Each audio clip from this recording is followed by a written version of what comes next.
ಶ್ರೀ ಪರಮಾತ್ಮನೇ ನಮಃ. ಶ್ರೀಮದ್ಭಗವದ್ಗೀತಾ ಅಥ ಷೋಡಶೋऽಧ್ಯಾಯಃ. दैवासुरसम्पद्विभागयोगः. अहिंसा सत्यमक्रोधः त्यागः शान्तिरपैशुनम् दयाभूतेष्वलोलुप्त्वं ಮಾರ್ದವಂ ಹ್ರೀರಚಾಪಲಂ.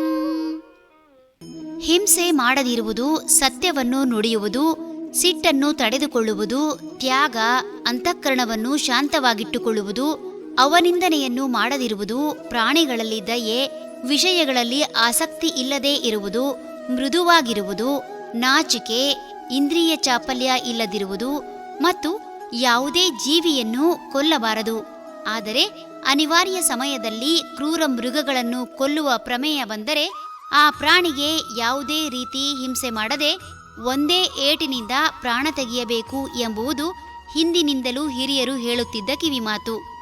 ಹಿಂಸೆ ಎಂದರೆ ಕೇವಲ ದೈಹಿಕ ಹಿಂಸೆಯೊಂದೇ ಅಲ್ಲ, ಮಾನಸಿಕವಾಗಿ ಘಾಸಿಗೊಳಿಸುವುದು ಸಹ ಹಿಂಸೆಯೇ ಸರಿ.